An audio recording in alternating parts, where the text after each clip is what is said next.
Hi everyone, this is FIDE Master Dennis Monokroussos, and today we're going to do something again a little bit different. So here's the background behind this. Right now in France, there's the Cap d'Agde tournament. It's a rapid event and a very very strong one. You have players like Ivanchuk and Radjabov and Carlsen and just a host of players over 2,700 playing. And obviously it's quite strong and quite an interesting and lively event. And yesterday, I believe it was, during the last off day of the Anand Kramnik World Championship match, I was able to just kind of relax and watch these games. And one in particular, the Carlsen-Radjabov game from the preliminaries, I decided I would just sit at my board. So I had the computer set up, and I was able to see the moves as they were coming in, but I wasn't looking at any comments or anything like that. So I just sat on at my chessboard and basically tried to guess the move and to analyze the games as they were going on. Just for myself, no computers being used, no one else's thoughts, just have fun, see what I could come up with. And so I did that through the whole game, and it was really very entertaining. It was quite an interesting game, and it was a neat exercise. So what follows is basically my attempt to reconstruct it. So I've already entered some of the stuff because I had tried to record the show earlier and brilliantly had the microphone off. It's because it doesn't matter why, but anyway, the mic is obviously on now, or you wouldn't be listening to me. And so it gave me, a run through as well. So in a sense, I've had two run throughs for this. Once when I did this the first time, and the second time my failed attempt to record the show. So here goes. Again, no computer checking, so you might find lots of errors, but it might be interesting for someone to see how I approach the game, just taking it from scratch. And I think it's a very interesting game as well, and hopefully something in my notes will be instructive as well. So here we go. Carlsen had white, Radjabov was black, and it was a game in 25 with 10-second increment time control. All right, so Carlsen played e4, d6, and it looks like it's going to be a Pierce, but now Radjabov goes for this Philidor move order, and okay, this has become somewhat popular. Okay, popular is maybe an exaggeration, but it's more popular than it used to be for sure. All right, so knight f3, knight b to d7, bishop c4, bishop e7, castles, rook e1, c6, a4, and all of this has been seen many times, and I was familiar with it, so didn't really bother to think about it. Plus, they're moving quickly. But here, something a little bit unusual. The normal move is b6, and the idea is for black to play a6, bishop to b7, b5, and expand on the queen side. I mean, that's in fact why white played a4 in the first place, is that he's trying to prevent black from playing b5. And the need to prevent b5 is something that I learned very painfully in a somewhat similar position a long time ago against a player named Adam Leaf. And unfortunately, this is a game that got published everywhere, and I mean that fairly literally. So it was originally published by Jack Peters in the LA Times, Los Angeles Times, since he was taking lessons from Peters. But then it got picked up in the New York Times by Robert Byrne. The International Herald Tribune, which I think just takes Byrne's column, published it. And it even managed to get published in a German chess magazine or newspaper. And I've heard that it even got published in the old Soviet 64.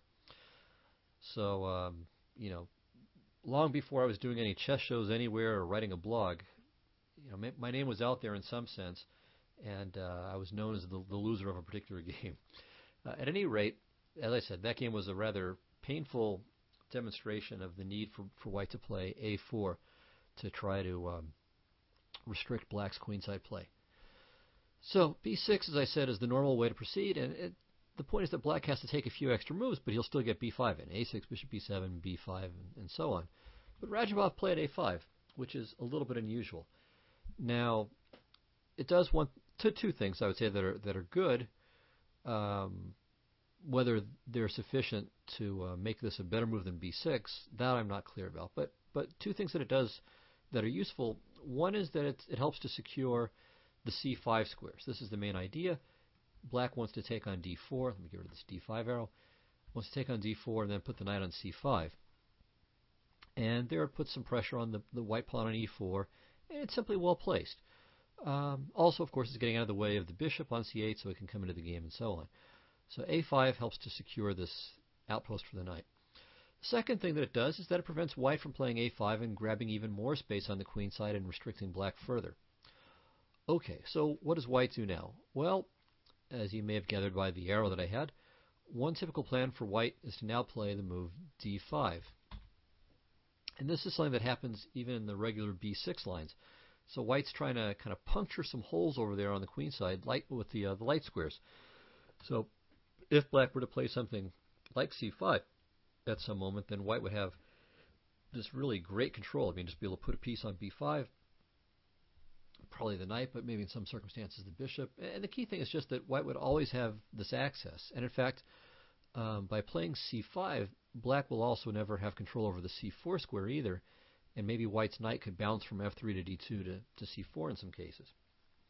So in short, c5 is not really very attractive. And what black wants to do in this position is not allow white to end up with a piece on d5. So another idea of white's is to kind of play Sveshnikovly, or anti-Sveshnikovly, if you will, to create a hole on d5, stick a piece there, and enjoy very nice central control. So I think black would probably play knight to b6 here. Let's say bishop to b3, trying to maintain piece control over the d5 square. And now, of course, not something like c5. I mean, that would have the effect of shutting the bishop out for the moment, but white would just play, I think, knight to d2. And then maybe knight to c4 at some moment, and he's okay. So c takes d5, though, is the right way for black to play. Take, keep taking, and now just queen to c7, followed by bishop to e6, and black is in very good shape here. So he's got the bishop pair, he's got an extra central pawn, and I don't know if he's got an edge. He might well have an edge, but certainly I don't think he has any problems at all. So this would be just fine for black. So after a5, white could also play b3. I don't know if this is particularly great, but it's another idea. Just finishes development, and the bishop could be well placed on b2. If it goes to g5, it's more likely to be exchanged off, and since black is slightly cramped, it might be reasonable to think that white should keep more pieces on rather than fewer. So another possibility. All right, at any rate, white played the preemptive bishop to a2, and now d5 becomes an idea, because there's no knight to b6 rejoinder, really. So black executed his idea, or one of the main ideas behind a5. He took on d4. Knight takes d4. White's knight is headed for f5. And so black plays knight to c5, both so that way if knight to f5 now, he can just take and then play d5. And now black is really pretty clearly taken over the center. The bishop on a2 is really muted for the moment. It's going to take some time to jump back into the game. And black is certainly okay. All right, another idea for white, maybe bishop to f4. See, I think bishop f4 followed by queen to d2, rook a to d1, with pressure against the pawn on d6. Against this, I think black has a couple of things to try. So the first move that came to mind was knight to e6. Again, black would, all things being equal, like to exchange off some pieces since he has less space. So for instance, knight e6, bishop e6, takes, and now strategically, white would like to play e5 to try to give black an isolated pawn on e6. I mean, so this would be pretty nice for white if it happens without a hitch.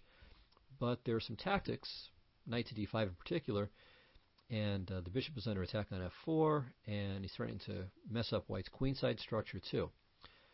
And hereafter, for example, something like e takes d6, knight c3.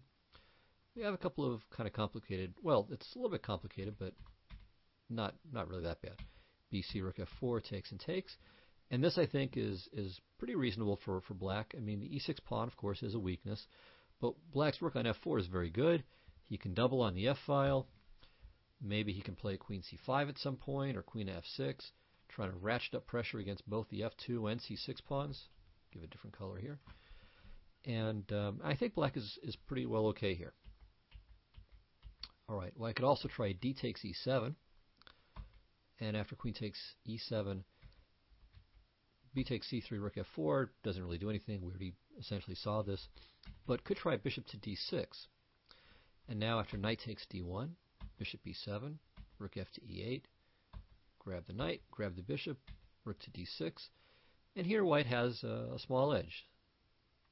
Of course, the e6 pawn is a little bit weak, and black really has nothing to compensate for this. So it seems that white ends up a little bit better here at the end of the day and can certainly push. I mean, black will play king to f7 and maybe lift the rook. So king f7, rook a6, b6, maybe going to b4. So you can find a little bit of play. I mean, I don't think that white is winning this. Certainly not yet. But certainly a more comfortable position, though. Obviously, whatever winning chances there are at the moment belong to white. So instead of knight to e6, I would suggest probably queen to b6. And this aims at the b2 pawn, though it remains to be seen how safe grabbing that is. We'll look at some variations where that comes into play. Not right here, but in the game. And also, there's a little indirect pressure on this knight on d4. So, I mean, there could be positions where this knight moves out of the way, and the knight on d4 could be under pressure. So I think this is probably best. Maybe rook to b1. And again, black will just try to utilize this diagonal and see what he can achieve with it. Maybe knight e6 here, or bishop to e6.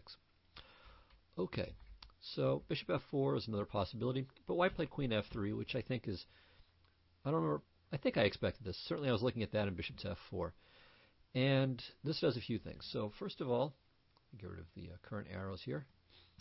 One idea is just to be able to play knight to f5 and to recapture with the queen rather than the pawn, if black takes it. A second idea is to swing the queen over to g3 and play bishop to h6, which is what I had on the board. And this too exerts some pressure on black's king side.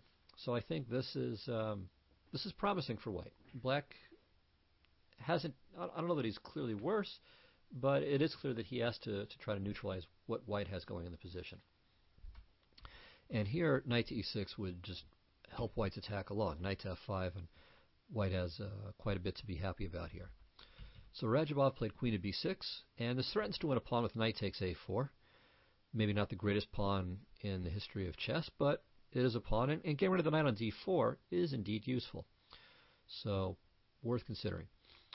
All right, in this position, white played quite interestingly. Didn't even bother with that pawn, and in fact sacrifices a different pawn to boot. He plays bishop to g5.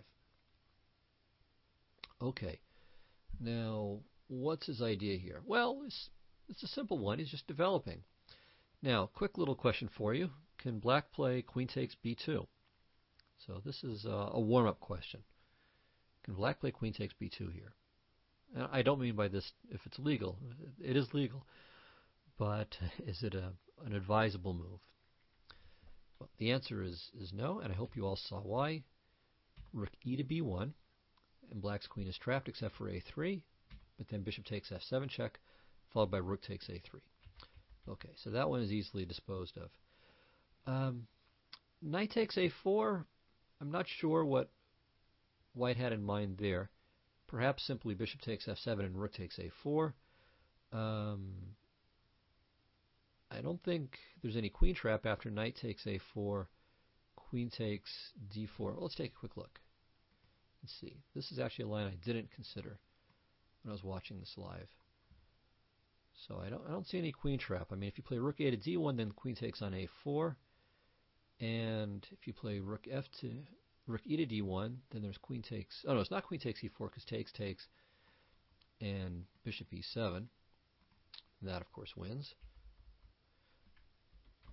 But after queen to e5, I don't see a way to trap the queen. So knight takes a4. I mean, knight f5 is playable, but it's certainly nothing special. So probably, let's at least consider bishop takes f7, rook takes f7, rook takes a4. And now, okay, queen takes b2 is, of course, still a big blunder because of rook to b1, winning the queen. And, all right, there are, of course, also various tricks involving these batteries. So we could at least look at knight takes e4, see what happens here. Say queen takes e4, bishop takes g5.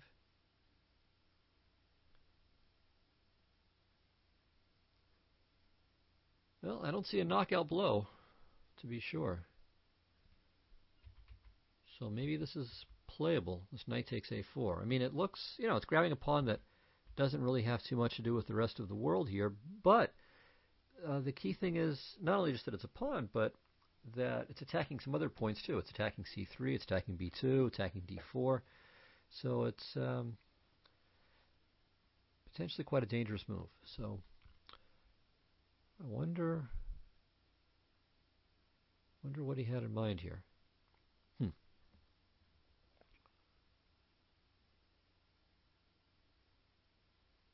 Okay, maybe another idea.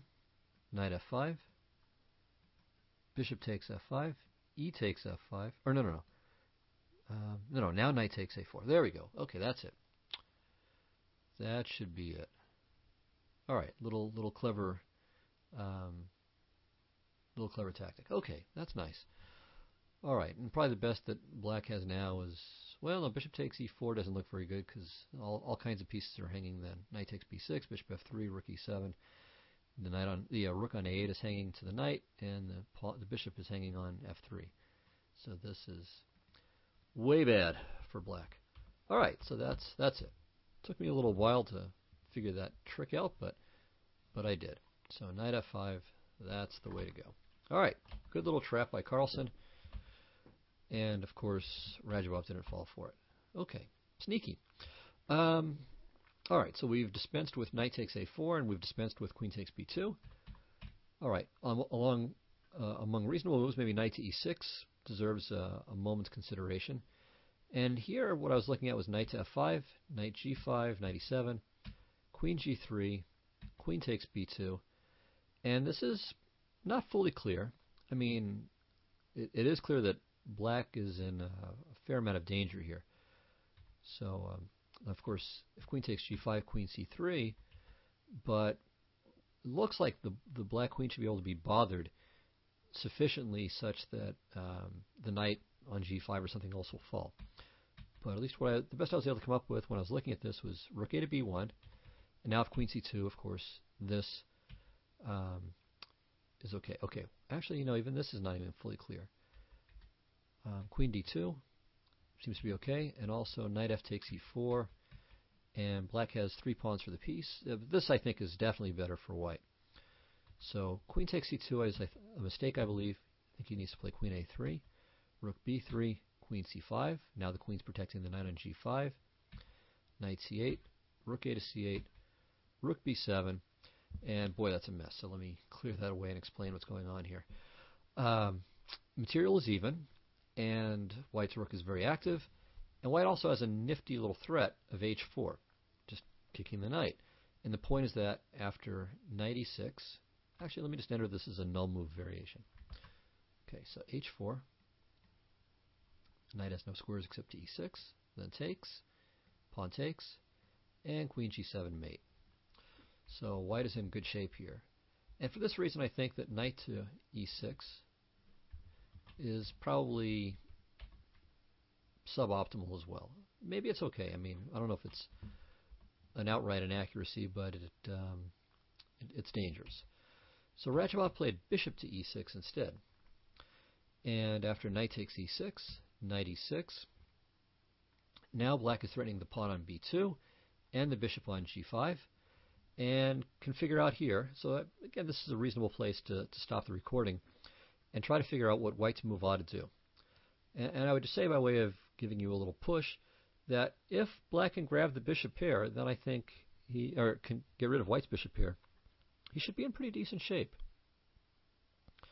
So what ought white to do? Well, the obvious move is bishop takes e6, f takes e6, and then something like e5. So we've already seen this. The point of the little coloring here is just to indicate that unless white has something pretty good here, black's very nice looking center there, the 3 central pawns, or 2 central pawns and strong auxiliary central pawn on c6, should give him the advantage down the road. So white needs to have something, I think, decent here. And again, e5 would be the clear candidate, but the problem is that after knight to d5, white has problems with the bishop on g5, it's under attack, the queen on f3, it's under attack, And behind the queen, there's the pawn on f2, which is being eyed by the black queen on b6 and the rook on f8. Also, as just one last little thing, black might even in some cases play knight takes c3 and mess up white's queenside pawn structure. So we should at least throw knight takes d5 in there. E takes d5. Again, same 3 points are under pressure. And here, if bishop to e3, I think black is doing swimmingly after queen takes b2. Up a pawn, hitting the c pawn, hitting the e pawn. So queen to e3 seems to be forced here. And now queen takes e3, bishop takes e3, and unfortunately at the end of the day there's one last thing unprotected, this e pawn, and this is just winning for black. It's not just that it's a pawn, but black's pawn center is magnificent, and so white really just is lost here. So the right move after knight takes e6 by black is queen to e3. And here again it's crucial to evaluate queen takes b2. But note that if queen takes b2 doesn't happen, then white is able to save his bishop pair for free, which is what happens in the game. So queen takes e3, bishop takes e3, and we'll get back to that in a moment. But let's take a quick look at queen takes b2.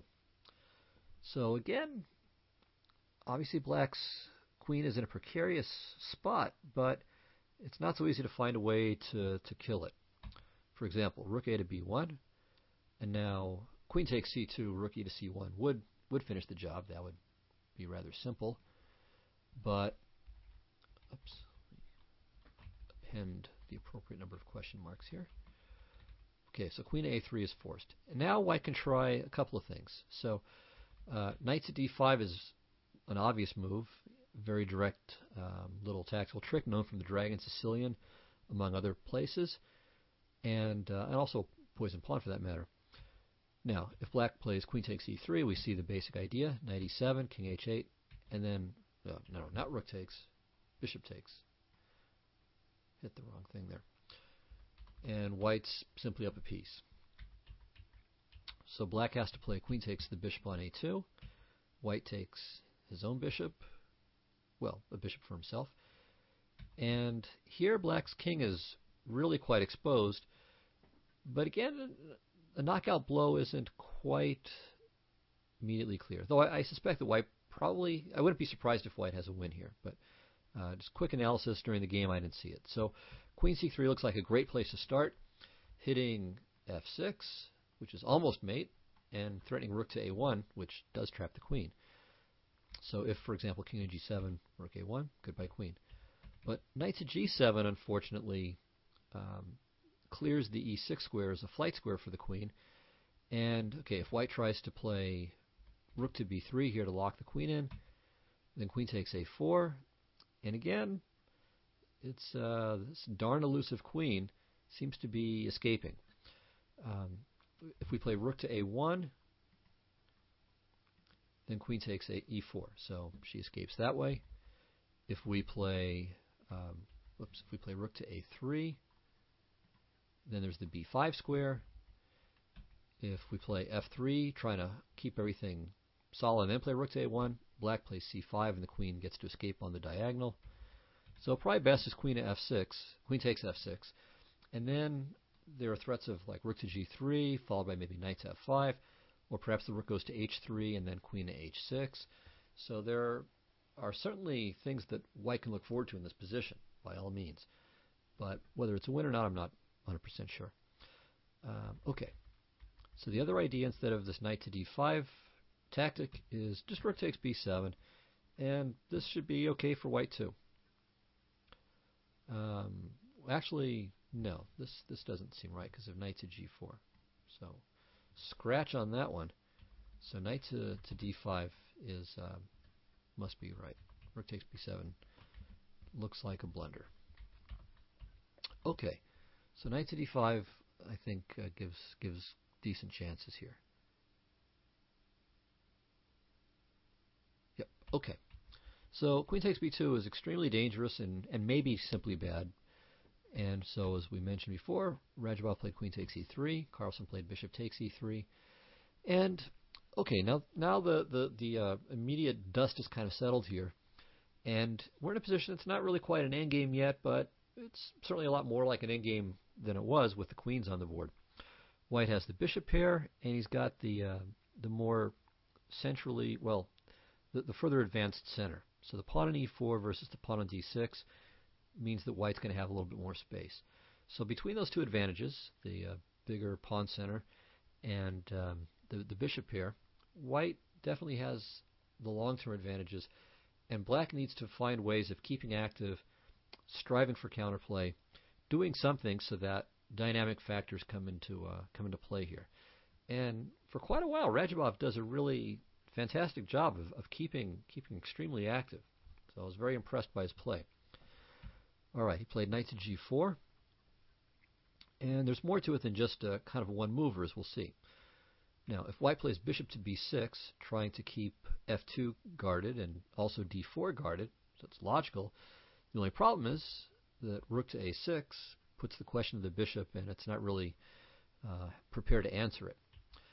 Also, Black can maybe consider bishop to f6, activating his bishop, taking aim at the knight on c3, and maybe considering bishop takes c3 to wreck the pawn structure there, or also bishop to d4. That might be a better approach, not giving up both bishops.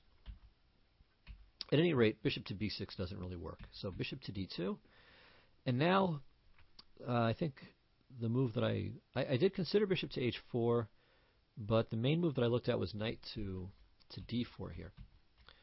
And okay, now White has a couple of options. So if he plays rook a to c1, just straightforwardly defending the pawn on c2, then Black can play bishop to h4.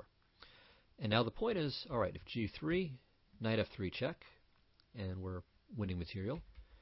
And if rook to f1, now Black can maybe play b5 with the idea of b4, kicking the knight away, and then knight to e2 check, winning the exchange. So White has some trouble here, and if he plays h3, hoping to kick the knight away and then kick other pieces away, well, Black just keeps going forward. b4.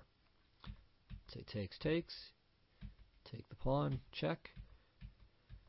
And here Black is up a full exchange, and even though White's bishops are pretty good, it's not enough to compensate for the full exchange here. So Black is I would say clearly better, and probably, well, I don't know if he's just clearly winning, but that's probably the right result, and certainly much better.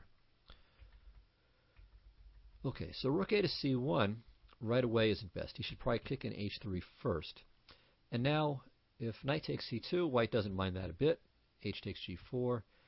And here, as in most positions, I would say, where one player gets two pieces for a rook and a pawn, unless the rook has serious open lines or the pawn is a meaningful passed pawn, it's generally going to favor the side with the minor pieces. And I would certainly say that that's the case here. White is definitely better in this position. Black could also try simply retreating with knight to e5, and that's okay. And White should play rook a to c1. And here he'll get to follow up with bishop to e3, and so this b5, b4 idea really isn't any big deal at all anymore. Though actually now as I look at it, I'm wondering why I didn't consider knight e to f3, although this knight might get mousetrapped. So takes, say king to f1, knight takes d2, king e2, bishop to g5, rook c to d1, if nothing else.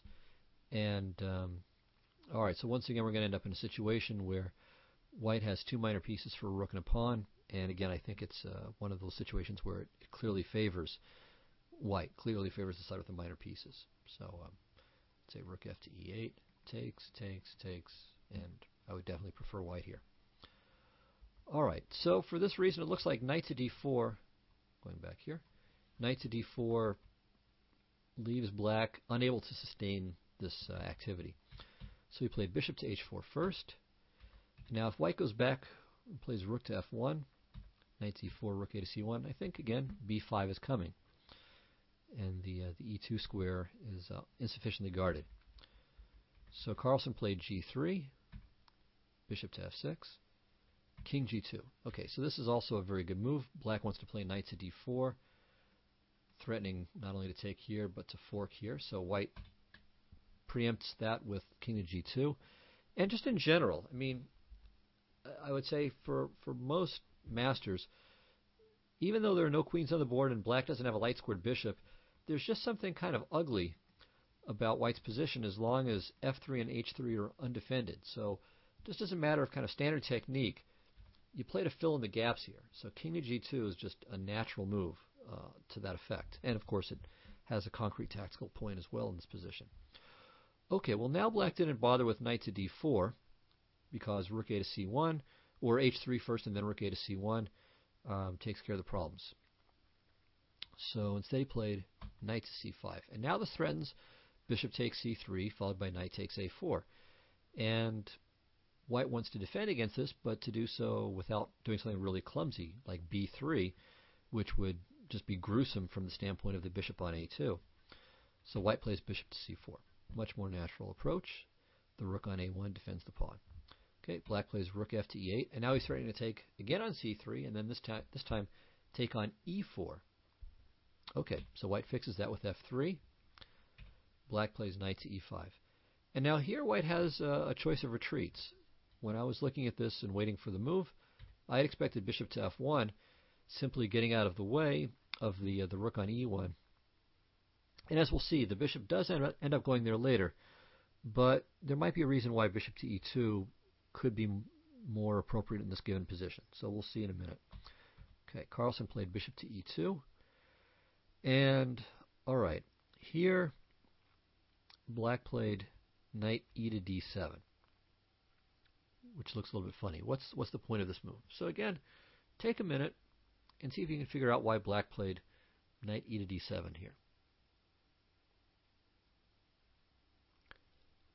Okay, well the answer is that if he plays something like, let's say g6, just a semi-random move, white plays f4, and after knight e to d7, notice that the pawn on e4 is hanging, but it's white's move, so he can play bishop to f3, or maybe better king to f3, so that way the bishop on e2 keeps black's knight off of c4. So there's no knight b6, c4 to worry about here. And, okay, to the extent that white's consolidating his space advantage, that means that the situation is going to get progressively worse for black. Actually, you can't play king to f3 because of bishop takes c3, and then knight takes e4. So bishop to f3 looks like the requisite move. And after knight to b6, simply b3, and there don't appear to be any important tricks on the diagonal. So white should be fine here, and black's knight on b6 is ultimately going to be misplaced. So knight e to d7 then immediately, well, it prevents white from playing f4 because then the pawn on e4 will hang. So white played b3, and this is of course quite important. White doesn't want to keep his pieces tied down to this a4 pawn forever. So he's going to play b3, he'll move the rook, and then his knight can move and he can continue to improve the placement of his pieces. Okay, knight to e6, aiming at d4, familiar spot. Rook a to c1, knight to d4, and only now bishop to f1. So not really sure that the bishop shouldn't have gone there in the first place, but maybe there were some excuse me, maybe there were some lines where the bishop needed to be on e2. Oh, well, yeah, the one idea, right. So this position here where g6, f4, knight e to d7, since king f3 doesn't work, although if the bishop's on f1, maybe it does work. Maybe, all right, so the bishop's on f1, king f3. Yeah, you can't play bishop c3 and then knight f6 because the knight would just hang there. All right, so I'm not completely sure. Maybe bishop to f1 straight away would have been an improvement. All right, at any rate, he played bishop to f1. Radjabov played knight to e5. So again, he's staying active and preventing white from putting all of his pieces where they would like to be. So to defend this pawn, he plays rook to e3. And you can see, I mean, white is still kind of struggling with the coordination of his pieces. Okay, what now for black? Actually, I think this is another interesting and important moment. So again, let me invite you to take a minute or two and just try to figure out what you think black's move ought to play in this position.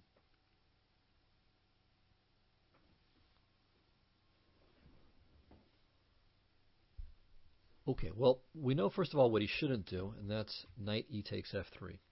Once again, this exchange of two pieces for a rook and a pawn is favoring the side with the two pieces. This is definitely better for white. Again, I mean, if you look at black's rooks, where are they going to penetrate? They don't have any fully open file to utilize, and without that, they're really not able to carry their full weight. Black has no passed pawns, not even close to having a passed pawn, in fact, so that's just really not a factor, and white has more space. Okay, another idea, though I feel a bit queasy about it, is g5. But one idea behind this is to play knights at g6 and simply attempt to blockade the heck out of the dark squares. White would like to be able to play f4 someday and try to utilize that kingside space advantage. So if black can successfully blockade, then maybe this is all right. But I do fear the weakness of the light squares that this move implies. White might be able to play something like knight to d1 at some moment. Of course, the rook moves somewhere. Let's just put it back on e1. Knight e3, knight f5. And this could really make black sorry and remind him that pawns don't go backward, as they like to say. So another idea, an idea that I liked better than those two, was bishop to d8, trying to reroute this bishop to a more promising diagonal. When the rook was still on a1, the pawn on b2, f6 was a very nice square for the bishop. I mean, it definitely had some things to do on that diagonal, and it helped tie white down for some time. But now, pretty much everything has been removed from the diagonal, and so now I think it would be good for it to look for other locations where it could do some damage. And this, I think, is quite reasonable. Well, in the game, Radjabov played knight to e6, so something still different. All right, white played knight to e2, and his idea is to play bishop to c3 and knight to d4, swap off, and if there's no swap, then to play knight to f5. And he's just really starting to consolidate. White wants to trade off some minor pieces and get that space advantage going, use his two bishops at his leisure, and just slowly strangle black to death. So again, black has to find some activity, and he played an interesting move here. He played d5, accepting an isolated pawn, but in the process, first of all, getting rid of white's space advantage. So white's always been the one with this pawn in the center, and as long as it's there and it's stable, black is cramped. So now the tables are turned. White's going to be the one who's a little bit cramped, comparatively speaking. I mean, really, white's got a lot of space, so it's not so serious. But black is taking care of his space problems. Okay, well, that's the main thing. So here, f4 with the idea of e5 might be fine if white's rook were back on e1, but with knight to g4, this is a severe punishment for white. So e takes d5, which is both natural and best. C takes d5, and now bishop c3, again, preparing to blockade the d-pawn, maybe even win it, but first I think blockading needs to be taken care of. So bishop to c3, black plays knight to d7, he's got to save the piece that's under attack, rook to d1, bishop takes c3. White would like to play knight takes c3 from the standpoint of winning the d-pawn, however, d4 wins material, so obviously we can't do that. So rook takes c3, and now the safest way to protect the pawn is what was chosen by Radjabov. He played knight to f6. All right, now here, this is kind of like when white played king to g2 earlier. So it may not have been absolutely necessary, but it just feels like there's a hole on e3. And so king to f2 is the kind of stock, the toilet move, as Nigel Short called such moves many years ago. The idea being that you have to go to the bathroom, and so rather than looking for the absolute best move, you just make a move that improves your position slightly, doesn't harm anything, that you can play quickly and then run off and take care of nature's calling. So knight to d4 could also be considered, but again, this sort of neat little tidying up move, king to f2, is appropriate and kind of a standard professional idea. I should add, though, that there's an idea that, let's say, that transcends the merely biological imperative that I've been suggesting heretofore, and that point is that it also clears the path for the bishop to go to h3. So that's a more meaningful asset that this move king to f2 has. Okay, black plays rook a to c8, again, playing actively, grabbing an open line, putting some counter pressure on this pawn on d4. Okay, and so now white plays rook to d2, overprotecting the pawn on c2.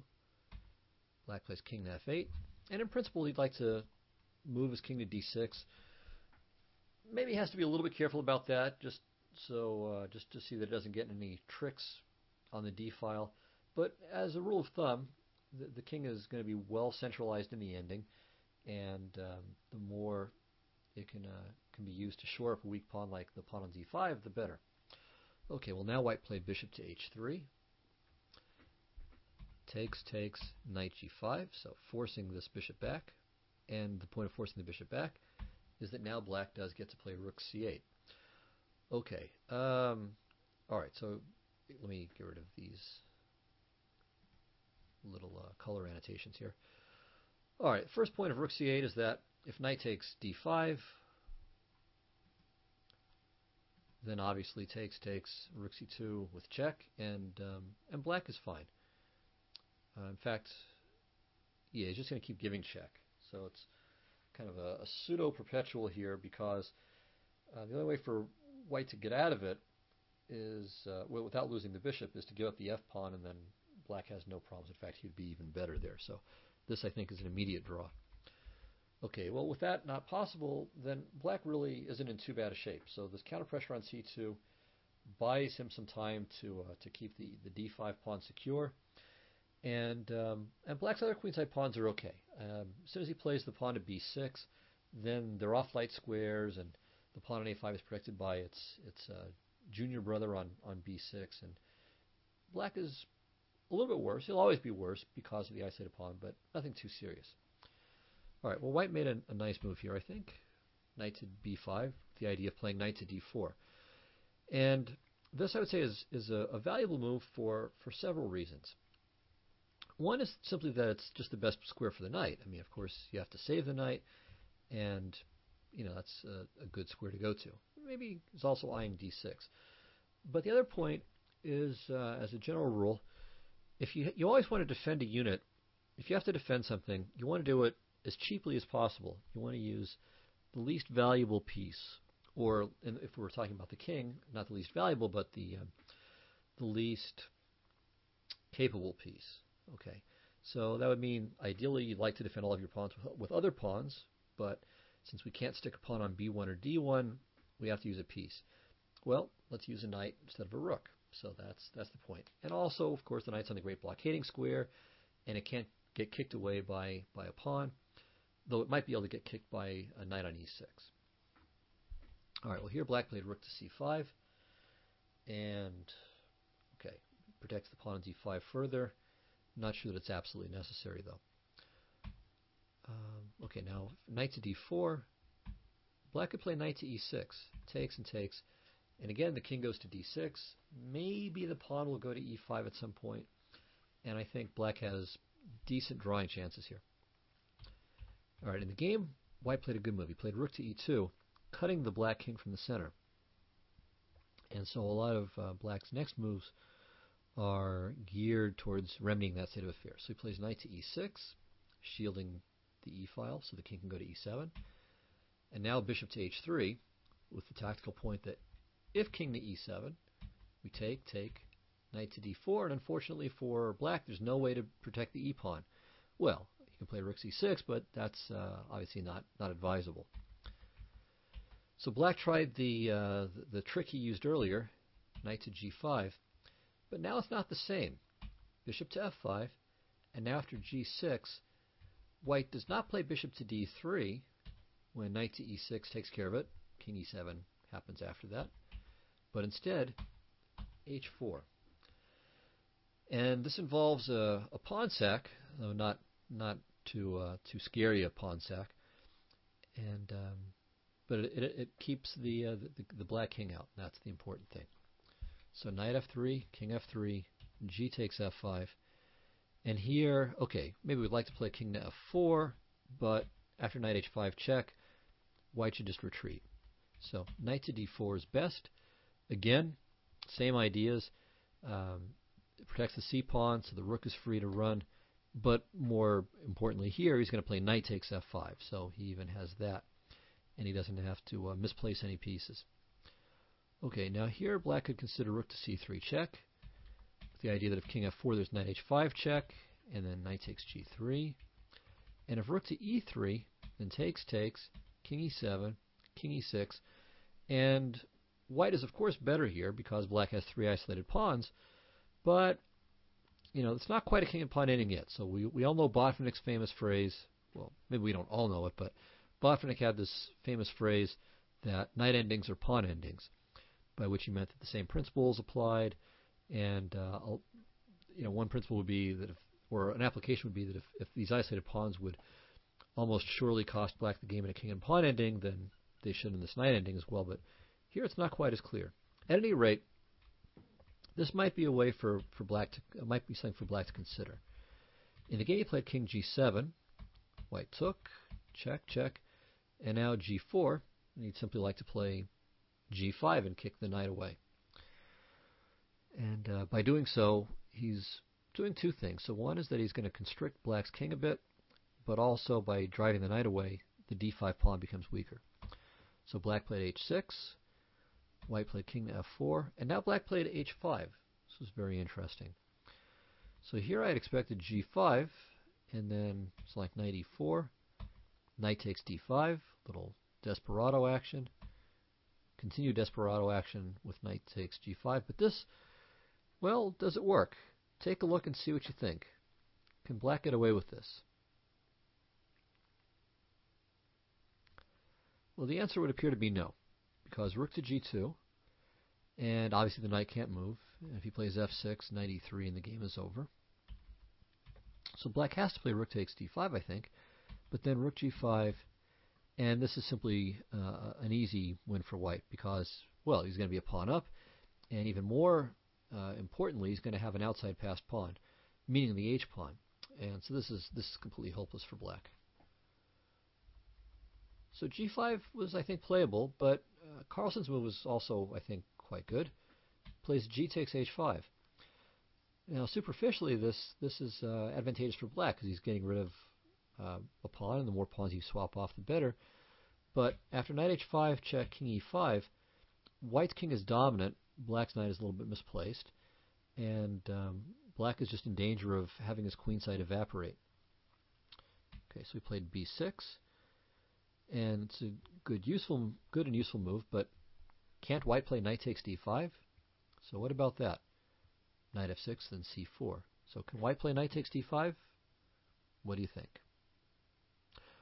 Well, the answer is probably no. And I hope you all saw why. Knight takes d5, rook takes d5 check. Now the reason why I throw in that little hedge probably is that after king d5, knight f4 check, king c6, knight e2, king b6, white's pawns might go running up the board kind of quickly. But, of course, the fact that black has an unimpeded pawn, yeah, that'll just decide. So white's going to be too late here. But we can take a quick look. Excuse me. So b4. Now, just pushing pawns ends up as a tie. So if black wants to win, he's going to have to do something interesting. What should he do? Knight c3? No, didn't want to do that. B takes a5. Knight takes a4. King c6. Oh, well, that's it. Okay, yeah, can't go to c6 because then both sides queen and then queen to f3 check. Oh no, but white's queen first. So yeah, that's okay. So this is all right. Okay, so f5 is premature. Let's try the obvious move, knight to d4. King takes a5. Well, maybe b4 can be considered. Knight c2. And this, I think, is winning. So let's try b4 just for fun.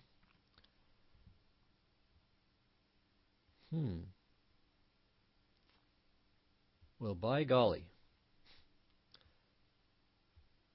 Maybe white has chances here. I don't see any simple way for the knight to stop the pawns. So maybe this is a draw. Anyway, that's obviously still very bad for him. I mean, He's trying to win. So anyway, knight takes d5 is a mistake. Whether it's a half-point mistake or a full-point mistake is kind of beside the point. No pun intended. So white played instead rook to d2. Very good move. Getting out of the way of this knight to f4 check fork trick. Okay, black played f6. And if the king goes to d4, then that's progress. Black can play knight to f4. So he plays king d6. And now though, again, Radjabov, I mean, I was expecting really resignation almost at any moment here. But Radjabov found a number of really nifty little tactical tricks. So he plays d4. Of course, white can't take because rook c2, and now black is in comparatively good shape.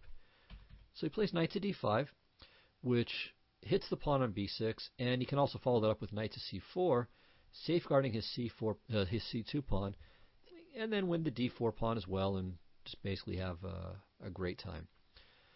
So Radjabov found another little trick with d3. And okay, what should white play now? So again, worth taking a moment to puzzle this out. There are, I would say, at least 3 moves to choose from here. Okay, move number 1 is easy to reject. Rook takes d3. Black just plays rook takes c2. No problems there.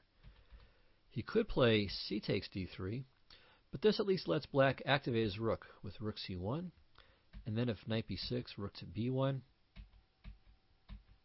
And black is able to stay just 1 pawn down.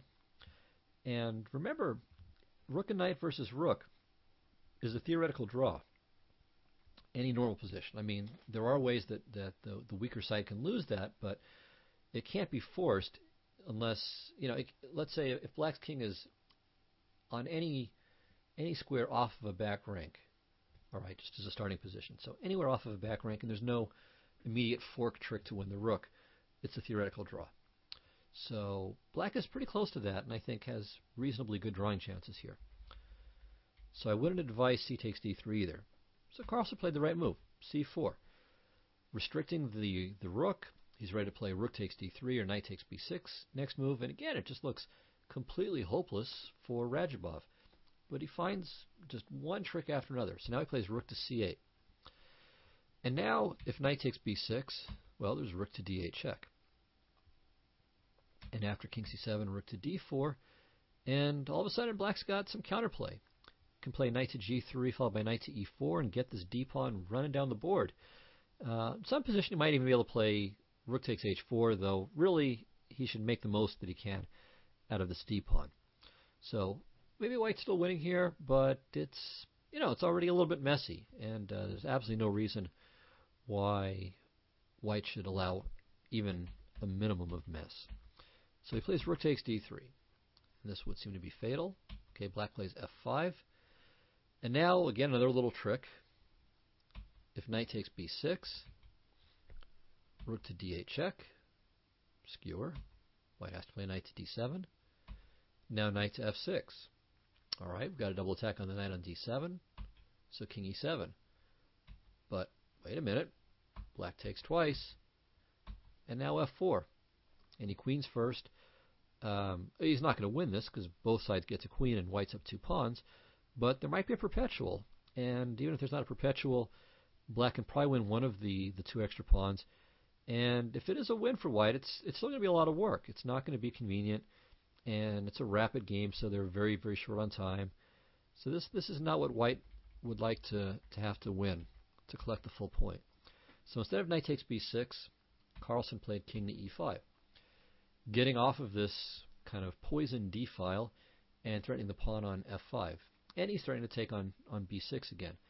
So again, it looks just catastrophically bad for black. What does he do here? Well, f4. And now here, figure out the best move for black. What should black do here? Oh, sorry, for white.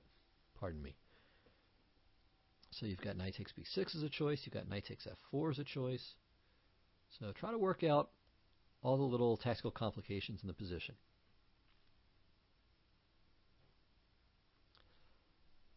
Okay, well, knight takes b6 certainly looks quite natural. I think after rook to f8, or maybe even better, rook to e8 check, say king d4, and then maybe rook to f8, or king f6, activating the king, trying to go to f5, g4, and so on. Again, maybe black has some slim defensive hopes. Clearly, I think he's losing, but maybe he can play on a bit. But Carlsen found a nifty way to finish the game. So he played knight takes f4, and black played rook to e8 check, and all of a sudden it looks like it's trouble. If the king goes to the d file, the knight hangs. If the king goes to the f file, rook f8 check, and again the knight hangs. So there's knight to e6 check, but now rook takes e6, king e6, knight f4 check. Well, the problem is that in this line, unlike the line that we saw before, black no longer has an f pawn. And so after king to d6, knight takes d3, king c6, black is lost. The black king can't help with the queen side because it has to keep an eye on the h pawn. It's going to take it 3 moves just to even capture it, let alone come back over to the queen side. And the knight is not able to get rid of enough white pawns. So knight to c5, king takes b6, knight takes b3, c5, and here finally Radjabov resigned. So of course the result is, I mean, he can sack the knight for one pawn, but not for both. And white will of course take black's a pawn at the right point and promote whichever pawn is left. So a very nice game by Carlsen, and a very interesting game by both sides. I mean, I think it was a really good battle between Carlsen's longer-term advantages and black's attempts to find active play. And I thought it was quite impressive. Maybe, when we switch the computer on at some point, it won't have quite as high an opinion of the game. But I think it was at least quite an interesting game, a very logical game. And hopefully my notes were able to capture some of that, or I should say my ideas, really. I mean, it was, again, kind of stream of consciousness analysis. And, all right, I look forward to hearing what you think about this. Also, another idea that I have for subsequent shows is like what we did with the viewers' games, but this time it would be viewers' questions. So, I would have one of the admins set up a sticky post, and people could submit questions that they'd like me to answer, and I'll pick whatever ones seem most interesting or of the greatest common interest among what I would guess to be the audience as a whole, and answer them. So maybe that'll be something we can try and possibly do on a regular basis. Anyway, let me know about that. I'll be sure to ask the administrators about that, and we'll see what to do about it. Finally, let me remind everybody to check out my blog, chessmind.powerblogs.com. Chessmind.powerblogs.com. Lots of coverage of the World Chess Championship, and in fact, I'm thinking of making an ebook with my coverage and maybe some videos like these of it as well. So check that out, visit the site, and let me know what you thought about this video too. So thanks a lot, everybody, and I'll see you next week. Goodbye.